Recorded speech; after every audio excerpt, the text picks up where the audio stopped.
ओम सूर्याय नमः। आप सभी को रविवार व्रत की हार्दिक शुभकामनाएं। आज रविवार का दिन है। यदि आप रविवार के दिन रविवार व्रत नहीं भी रखते हैं तो इस दिन को शुभ बनाने के लिए आपको रविवार व्रत कथा जरूर श्रवण करनी चाहिए। रविवार का दिन भगवान सूर्य देव को समर्पित होता है। मान्यता है कि अगर रविवार के दिन सूर्य देव की श्रद्धा पूर्वक पूजा अर्चना की जाए तो मनुष्य के जीवन में सुख समृद्धि और धन संपत्ति की कभी कमी नहीं रहती है। साथ ही शत्रुओं से भी उसकी रक्षा होती है। सूर्य देव का व्रत करने के साथ साथ अगर आप इनकी व्रत कथा सुनते हैं तो आपकी मनोकामनाएं पूर्ण हो जाती हैं। तो आइए पूर्ण श्रद्धा और विश्वास के साथ सूर्य देव भगवान की कथा का श्रवण करते हैं। उससे पहले यदि आपने अभी तक हमारे चैनल को सब्सक्राइब नहीं किया है तो इस प्रकार की पुण्य फल प्रदान करने वाली कथाओं का श्रवण करने के लिए अभी सब्सक्राइब कर लें। इस कथा के अनुसार प्राचीन काल में एक नगर में एक वृद्धा रहती थी। वह रविवार नियम से घर आंगन को गोबर से लीपकर भोजन तैयार किया करती और सूर्य देव को भोग लगाने के बाद ही खुद भोजन करती थी। ऐसा व्रत करने से उनका घर धन धान्य से पूर्ण था। हरि की कृपा से घर में किसी प्रकार का विग्रह या दुख नहीं था। घर में सब कुछ आनंद मंगल था। इसी तरह कुछ दिन बीत जाने पर वो पड़ोसन जिसके गांव का गोबर वृद्धा लाया करती थी, वो विचार करने लगी कि यह वृद्धा हमेशा मेरी गांव का गोबर ले जाती है।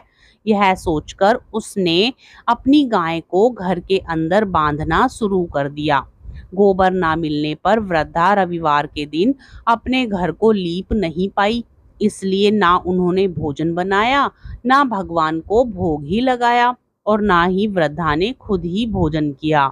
इस प्रकार उन्होंने निराहार व्रत किया। रात हो गई और वह भूखी ही सो गई। रात में भगवान ने उन्हें सपना दिया और भोजन ना बनाने और भोग ना लगाने का कारण पूछा। वृद्धा ने भगवान को बताया कि गोबर ना मिलने के कारण वो भोजन नहीं बना सकी। तब भगवान ने कहा कि माता, हम तुमको ऐसी गौ देते हैं जिससे सभी इच्छाएं पूरी होती हैं, क्योंकि तुम हमेशा रविवार को गोबर से लीपकर भोजन बनाती हो और भोग लगाकर ही खुद भोजन करती हो।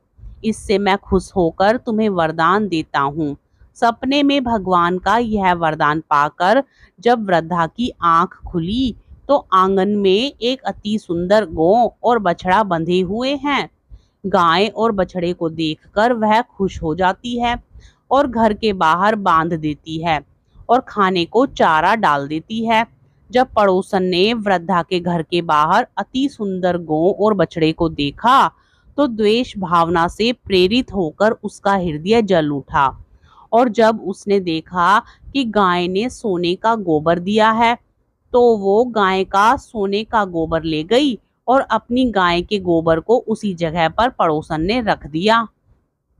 रोजाना पड़ोसन ऐसा ही करती रही और सीधी सादी वृद्धा को कानों कान इसकी खबर तक नहीं होने दी।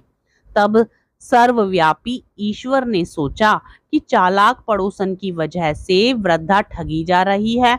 तो उन्होंने शाम के समय अपनी माया से बड़े जोर की आंधी ला दी। आंधी के भय से वृद्धा ने अपनी गाय को अंदर बांध दिया।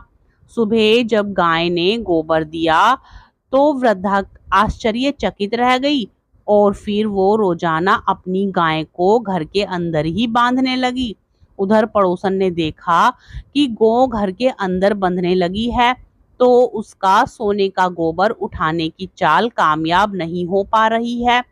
तो कुछ उपाय न देख पड़ोसन ने राजा की सभा में जाकर सारी बात बता दी।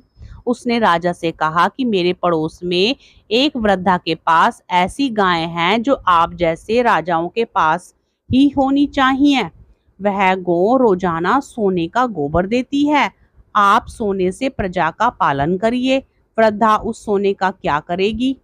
राजा ने यह बात सुनकर अपने दूतों को वृद्धा के घर जाकर गौ लाने की आज्ञा दी। वृद्धा सुबह ईश्वर को भोग लगाकर भोजन करने ग्रहण करने ही जा रही थी, तभी राजा के कर्मचारी गौ माता खोल कर ले गए। यह देख वो काफी रोई, चिल्लाई, लेकिन कर्मचारी ने एक भी ना सुनी। उस दिन फिर वृद्धा गौ के वियोग में भोजन ना कर सकी और रात में रो रो कर ईश्वर से गाय को पुनः प्राप्त करने की प्रार्थना करने लगी। वहीं दूसरी ओर राजा गौ को देखकर प्रसन्न हुआ और सुबह जैसे ही वह उठा, सारा महल गोबर से भरा दिखाई देने लगा। राजा यह देखकर घबरा गया। भगवान ने रात में राजा को स्वप्न में कहा, हे राजा, गाय वृद्धा को लौटा देने में ही तुम्हारी भलाई है। रविवार के व्रत से प्रसन्न होकर मैंने उसे यह गाय दी थी। सुबह होते ही राजा ने वृद्धा को बुलाकर बहुत सारे धन के साथ सम्मान सहित गौ और बछड़ा लौटा दिया। इसके साथ ही पड़ोसन को बुलाकर उसे उचित दंड भी दिया गया। ऐसा करने से राजा के महल की गंदगी दूर हुई और उस दिन राजा ने नगरवासियों को आदेश दिया कि अपनी समस्त मनोकामनाओं की पूर्ति के लिए रविवार का व्रत रखा करें।